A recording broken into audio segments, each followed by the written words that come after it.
today's student news, we start the riot in the capital of Santiago, Chile. Protesters marking the 40th anniversary of Chile's military coup are clashing with police, throwing rocks and gasoline bombs and setting up flaming barricades. Police arrested 13 people early Wednesday and said police officers were injured in the overnight clashes. The anniversary of the 1973 coup that brought the dictator Augusto Pinochet to power is often marked by violence. Pinochet oversaw a fierce aerial bombardment of the presidential palace on September 11, 1973. Socialist President Salvador Allende committed suicide rather than surrender. His death marked the start of a brutal 17-year dictatorship. The government estimates 3,095 were killed during Pinochet's rule, including about 1,200 who were forcibly disappeared. Pinochet died under house arrest without ever being tried on charges of illegal enrichment and human rights violations. Many people gathered in the football stadium in Santiago to remember the victims and to protest against the violence unleashed on opponents on the regime. In Chile, dozens of protesters have been arrested after clashes broke out with police on the 40th anniversary of the 1973 military coup. Police used water cannon and fired tear gas as protesters threw stones and erected barricades. In Santiago, a bus was set alight and 8,000 extra police officers were drafted in to maintain order. During the 17 years of the Pinochet regime, around 40,000 people were arrested and tortured, and more than 3,000 were killed, their bodies often dumped at sea or buried in unmarked graves. More than 1,000 civil rights cases dating from the Pinochet regime are still going through the courts.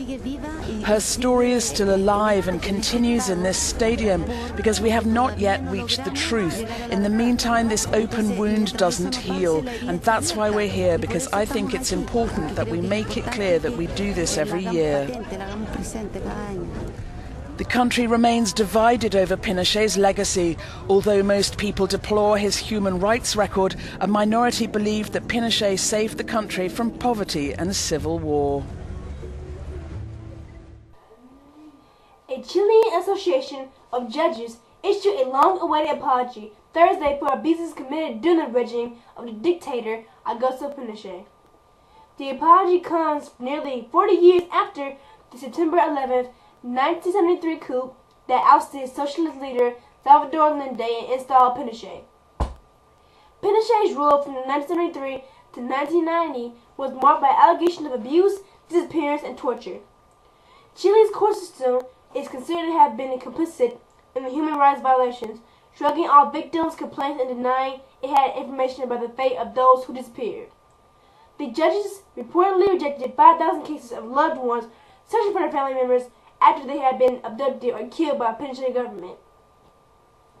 Chile's judges have made a long-awaited apology to the relatives of loved ones who went missing or were executed during General Augusto Pinochet's dictatorship. The judges admitted failure in upholding basic human rights and protecting victims of government abuse.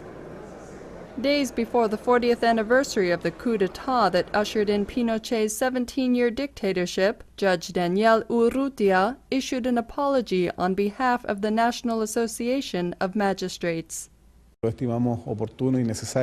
We consider it appropriate and necessary. We understand that for some citizens obviously it's late, but nothing will ever be too late to react to what may happen in the future.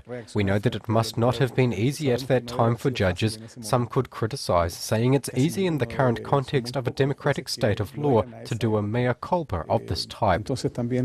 During Pinochet's reign, Chile's courts rejected an estimated 5,000 cases from loved ones seeking information about the fate of their missing relatives.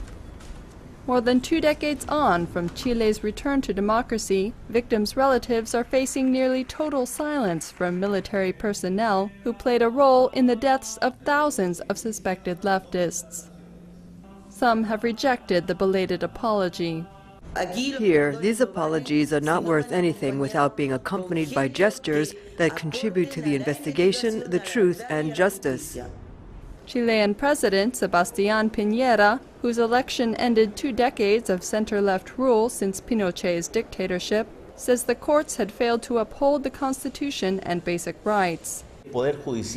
The The judiciary did not rise up to their obligations or challenges and could have done much more because by constitutional mandate it's their duty to protect the rights of the people, to protect their lives, for example, accepting the appeals on grounds of unconstitutionality, which they massively rejected.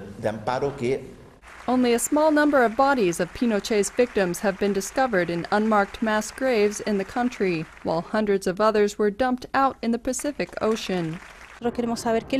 We want to know what happened to our loved ones, what did they do with them, and where they are, so we can close the circle, give them graves, and feel that they are indeed resting in peace. Pinochet, who took power in a 1973 military coup, died in 2006 at the age of 91. He did not face a full trial for crimes committed during his 1973 to 1990 dictatorship, when around 3,000 people were kidnapped and killed and 28,000 were tortured.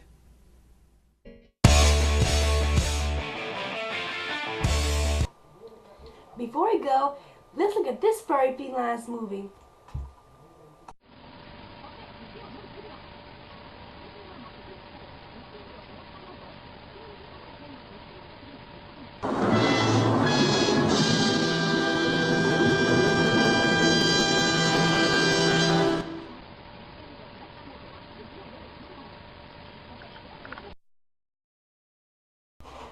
Okay. But that's the end of our show, and because I cannot find any cat paws, it's time for us to move on with the catastrophe.